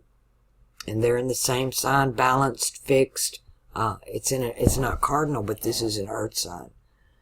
So your heart and your emotions are still going to play a big part in your purpose because they're aspecting here in cardinal earth. Interesting. So now, as you had in your natal chart, you had this Uranus conscious mind, Pluto subconscious mind alignment. Now you've got the conscious mind in alignment with your your imagination. Again, major manifestation. To manifest, you start in the imagination. You got to dream it first, and you project it on the movie screen in your head, and then you speak it out your mouth, Mercury, and then you do it with your hands, and you build it, or you draw it, or you paint it. You create it with your hands, Mars, which is work, doing, going, do. And you manifest it into reality, and your manifestation skills are there if you choose to develop them. It's just like grandmaster level, you're born with it. It should come as second nature to you. To just speak it, claim it, whatever you want to call it. We're told we have not because we ask not. You should just be able to ask and receive. Major manifestation skills. If you don't already have them, they're coming up. But yeah, your emotions and your heart are going to be attached to that. And you know, to manifest, you've got to be invested in it emotionally. The will. You know, Taurus is about the will. So you're willing it into being. It's willing to manifest your heart's desires. The ones that affect you or influence you emotionally. Like the passion for the natives to be their recovery. For you to manifest, it has to come from the heart, and you have to be emotionally invested in it. I can't see anything else. All right. Now, because this is Saturn's circle, and this is kind of like school, Saturn's got a payoff. This is not all for nothing. This is for school. And we actually kind of get graded. But Saturn's only got two answers. And one of them is, depart from me, I never knew you. And the other is, well done, good and faithful servant. You can enter into your rest. You can spend your golden years in my golden age. But he can, if you do well, he can also give you gifts. I need to pause and get a drink. Alright, I had to take another little break there, but I'm ready to get back into this, and we're going to go to the second Saturn return, unless you have any questions before we get there. No, I don't. Alright, well, like the first Saturn return tells us what our purpose is, the second Saturn return tells us how we did. And then, like I said, Saturn's only got two answers. Well done, good and faithful servant, and depart from me, I never knew you. One thing I will say about Saturn, while I'm talking about Saturn, is all of the planets have this duality to them, except Saturn. They all have a good side and a bad side, a masculine side, a feminine side, a light side, a dark side. But every age is ruled by one particular planet that has the highest authority for that age. This age being the highest authority is Jupiter. In Aries, the highest authority was Mars. But when Saturn is in control, when Saturn is the highest authority, then all of the other planets are at their most benevolent state. They fall in line under the higher self, the Holy Spirit, whatever you want to call it, and you find their most benevolent aspects is when all planets are ruled by Saturn. Currently ruled by Jupiter, we're ruled by our desires and by our belief system. This is the age of blind faith. It's the age of I believe. Taurus is I will. Aries is I am. Pisces is I believe. But Aquarius is I know. And like I said, this has all happened before. It'll all happen again. These are circles within circles, cycles within cycles. And to know is to remember. We must all simply remember. It's one of the biggest problems on this planet is, and especially the way the scribes and those controlling the narrative, they have a good way of making us forget the past or rewriting it, false representations of it. But we can depend on this script. Once you learn the script in the heavens, no man can change that. And learning the alchemy keeps the script straight, because everybody around the world, all cultures had a zodiac, and all cultures had the symbols. But the symbols are being perverted. But if you know the original ancient symbols, then they can't lie to you. You can unscribble their scripts. Alright, let's go to our second Saturn return. Numbers 3131348. And off we go. I need to get a little bit better visual there. There we go.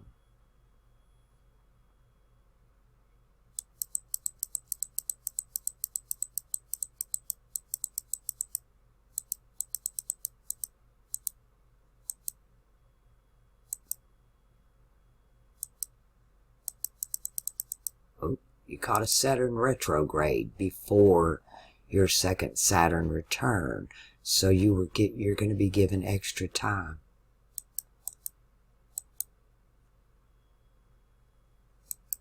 We're given a little extra time on that one.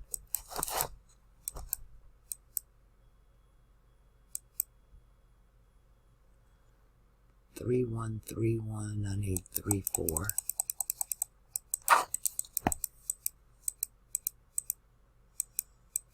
There it is, 3131348.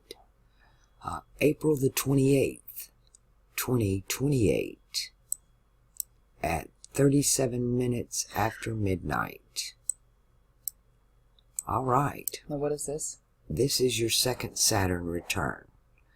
And right off the bat, your sun sign is back to its natal position. When your planets fall back in their natal position at your second Saturn return, that is a gift from Saturn. And Saturn does not give gifts to those he does not know. So this is just, I don't even have to go any further. This is a well done, good and faithful servant chart. So, did you fulfill your purpose? Did you complete your ministry? Yes. Let's see what else. Mercury in Taurus. Venus in Taurus. The moon in Taurus. This is on the fixed cross. You started with Mercury in Taurus in your natal chart. So again, you have another planet that has returned to its natal position. So like this would be the A or the 4.0. This would be the A plus or the 4.1 grade average. Let me put that back to 37. The moon conjunct Venus. So now, remember, the moon is what you show people who you are. So you're showing them your fixed, stable heart. Look at what all you got in Taurus. Mercury, Uranus, Venus. Taurus, Aldebaran, is the nail in the right hand of the Messiah. So your heart, your mind, your consciousness, and the way other people see you is all in his right hand. You're in his right. Your heart's in his right hand. Or your heart is his right hand. Jupiter in Leo. Jupiter almost returned to its natal position. But it is at the foot of the cross. Are you retrograde? Yep. So in your natal chart, your Jupiter was retrograde in Virgo, which was the damsel in distress. Now, which is thinking outside of the box. Now, it's on the fixed cross. You finally got it off the mutable cross. It's finally on the fixed cross, so it graduated. And you're thinking outside of the box again. That's good. It normally, in the first or second Saturn return, I would call this being in a place of confusion about what you believe, because Leo, as Aquarius, its opposite is I know. This is I don't know. But it's also, as Regulus is the nail in the foot of the Messiah. You had 3 people show up at the crucifixion. Mother Mary, which is Cancer, the divine feminine. The other Mary, or the woman with the alabaster box. And the only apostle to show up, John the Beloved. So Leo represents John the Beloved. Wrote the book of Revelations. Wrote my favorite book of John, the Gospel of John. And the secret teachings of John in the Nag Hammadi. Also like that. They're my 3 favorite books out of all religious books. So to be at the feet of Christ is your belief and your desire. Again, this keeps showing up for you as far as wanting to be at the foot of the cross, being at the foot. This is being the feet. Being at the foot of the cross.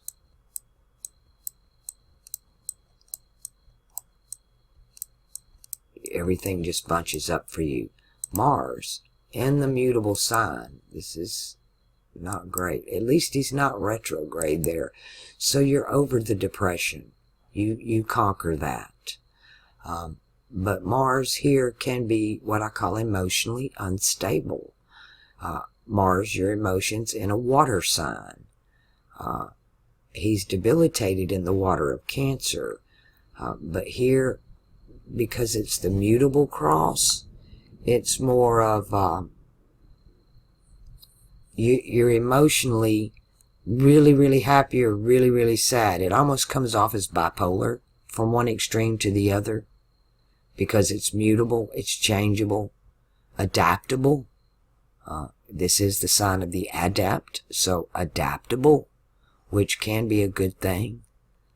So emotions, not so much tied to your heart anymore. Your emotions are tied to your higher self. It's almost like your Mars has come under the control of Saturn, which, what did I just say? When a planet's under the control of Saturn, it becomes benevolent. It's following the higher self. It's not which Mars is like natural instinct. You know, it's our adrenaline.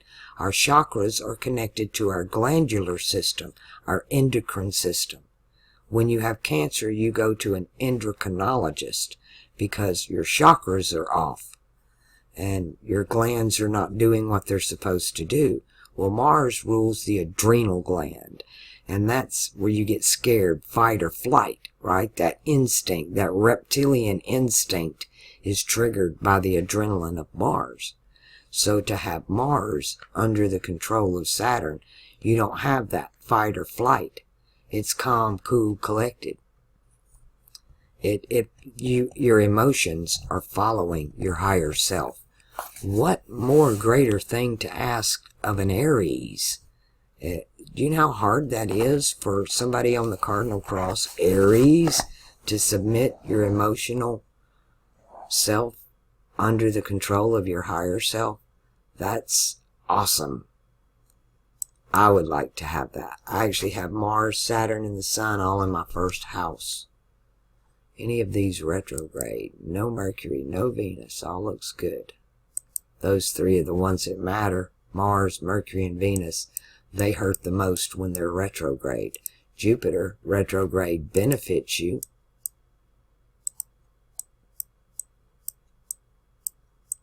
And you brought him off, so you've got Jupiter on the fixed cross, Venus on the fixed cross, Moon on the fixed cross, Uranus on the fixed cross, Mercury on the fixed cross. You loaded up. The only thing left on the mutable cross is Mars. And he's under the control of Saturn. So that change can't be nothing but good. But life ain't over here, right? You've been through your lesson. You've been through your purpose. So, but what now? What about your life now? What happens after this? We can still know.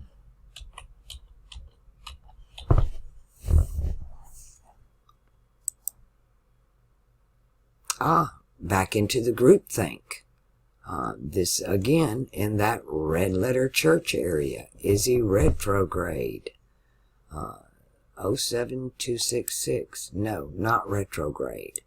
So your imagination in a mutable sign, but I still don't consider up for change there, because he, in this aspect, it's being a second Saturn return, it's still playing Saturn's right hand. So groupthink, you'll be in hanging out, or what I call the gathering of the red letter church. You will be with your people and emotionally under the control of Saturn, which I wish we could all be. And that's the thing about the golden age. When we fully enter Aquarius and Saturn is in control as the planet or the constellation that holds the throne, which is the spring equinox, the eastern spring equinox, then they will all become benevolent. They'll all work in our favor. You know, when they were created to serve us. But because of the fall, man now serves them. It's backwards. So, but when we come back into the golden age, under the control of higher self, Holy Spirit, the Christ, whatever you want to call it, then the divine, then they all become what they were originally created to be before said fall or void. Because we're only told about two events, even though there have been many. The book of Revelations, the Bible, from Genesis to Revelations, really only covers one time around the wheel. In the big picture, it's a universe. It's one verse. It's one revolution around the wheel.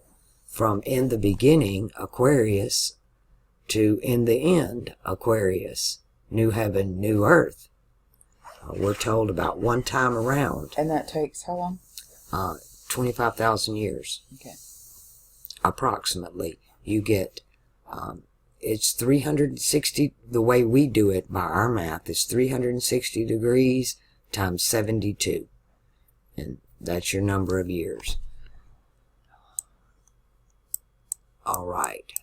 So, you'll be in a group thing, which is kind of what you got planned anyway. Mm-hmm. Kind of a group think situation. Being with the red-lettered people, right? Red. Yeah, red letter. Aquarius's color is red. That the color for Taurus is black. There are only 4 colors on the medicine wheel. Mm-hmm. So you have black, Taurus, yellow, Aries. So your color, your power color is yellow. You wield fire, magic. Then you have white for water and red for air, or Aquarius. So when you like the symbolism for red sky, a red sky, that is a symbolism for an air sign. Generally, the lower red sky with the clouds is Gemini. And what did you say the yellow sky was? Yellow is the golden, it's fire. Yellow is fire, so that's the Sun, Mars, and Jupiter rule fire. Aries, your color is yellow. Well, like that painting, yellow or gold. That painting that I found? Oh, yes. The yellow sky. Mm-hmm. Fire. And you would think red represents fire, but in symbolism it does not. And to me, I mean, when we see fire, it's predominantly blue. Oh, yeah, the hottest point. You have white and blue are your hot points in fire. Mm-hmm. It's our embers that are red and orange. But truly, the color of the fire depends upon the chemical or the substances burning. Mm-hmm. Yeah. They burn different chemicals, different substances to find out what color they burn. And we actually have all that information on the internet. Mm. All right. I think that about covered it all. Any more questions? I mean, I will take the time in the future to do the video to where we just do a video about each planet individually, and we talk about each planet in every sign and what that means. There are so many variables to this.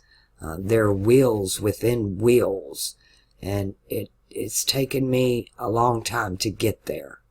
But I have pretty much done your homework for you. With the past 2 videos and this one, you should now be able to go on Stellarium, turn it on, put the information in, find out what cross you're on, what cross your planets are on, what path your planets are on, and you go through each time. Like now, we're at her second Saturn return. Her Mars is on the Mercy pillar, the moon pillar. It's on the mutable cross. The Sun back in its natal position on the cardinal cross, on the fire pillar. Mercury back in its natal position on the fixed cross, on the ladder, on the center pillar. Venus on the center pillar, Moon on the center pillar, Uranus on the center pillar, fixed cross. And you do the pillars and the paths and the crosses for your natal, your first and second Saturn returns. And you begin to see your life. And remember, these planets are also your chakras in your body, which are your endocrine system, your glandular system. So you can know so much from this. It tells you about everything. Jupiter on the fixed cross, in a fire sign on the Sun pillar, the path of severity. And I hope this helped a lot of you new subs that really don't understand the correlation between all this. But those of you who've been with me for a while, you should now be able to carry your crosses much better. Especially those of you who have spent time in Kabbalah, and I know many of you have, or those of you who have bothered to study Freemasonry. And I have done the videos showing they're all the same thing, but you can't say the 3 crosses are the 3 pillars, because the planets don't work that way. It's to show you another purpose. The crosses show you your purpose. The pillars are Kabbalah, the paths show you your path, right? But it's all astrology. It's all the script in the heavens. And it's just different ways of deciphering it. Now, when you talk about the sun pillar and the moon pillar, those two outer pillars are paths. To me, that is Western astrology, the sun pillar. Lunar astrology, or Eastern astrology, the moon pillar. And Occidental and Oriental. Oriental is lunar, Occidental is solar, Eastern and Western. But we're told to take up our cross and follow him. The path is the straight and narrow path. It's the ladder. It's the center path. It's the fixed cross. And we're told to take up our cross and follow him. Our burden is to daily take our crosses and do what I'm doing here. And go find out where the planets are today. And how does that affect you? Say you're born with Mercury in Taurus. Well, you have a tendency to be stable with money. You're stable with your logic and your intelligence. But say today Mercury is in Pisces. Mercury's debilitated in Pisces. Your Mercury's at a master level here, but today he's over here. How do you deal with that? How do you deal with Mercury being debilitated in Pisces? Well, somebody who's born with it here would have a better chance of dealing with it than somebody that was born in their first house. If you're born with Mercury on the cardinal cross, it'll be a lot easier for you than those born with it on the mutable cross. It's where your skill levels are at that time. And you can go backwards. You don't necessarily graduate up. You can fall right back down. This chart was a major graduation up, really for everybody but Mars, unless you look at Mars finally under the control of Saturn, which was this individual's major thing anyway. Mars is her ruling planet. So now instead of her emotions ruling her higher self is now got those in check. So, and that's a huge accomplishment. The book of Proverbs is predominantly about how to become a man, how to become a good person. And to do that, you have two things to do. Control your emotions, Mars. Control your tongue, Mercury. The two hardest to achieve. All right, people, y'all know what to do. Be the best you can be. Take up your crosses and get going with it. I'll be back when I can. I still got a lot going on around here. Still not settled in. No furniture. Just scooting by like everybody else until they lift the chaos magic from us. And we'll move on from there. All right. Thank you for all the people who've donated to this channel to make this possible. And if you hadn't donated, think about becoming a sponsor or making a donation. You'll find that information and some really great links, including the link for Stellarium below this video in the description box. And again, y'all know what to do. Be the kindness. Be the love. Stay off the fear porn. Learn the symbolism. I've done most of your homework for you. The rest should be fairly easy, I hope. Any questions and comments in the box below. And thank you, my friend, for allowing me to do this. Thanks for doing openly. It. Oh, that's cool. Did I miss anything? I get any major thing wrong that just didn't add up? No, not really. I mean, it's pretty much how it's been. What's going on? Does it help you to know yourself better? Oh, it just mind-blowing, for sure. This is your first experience with any kind of astrology. Yes. And this is somebody who's grown up probably being told astrology is evil. Oh, yeah. Wrong. Oh, yeah.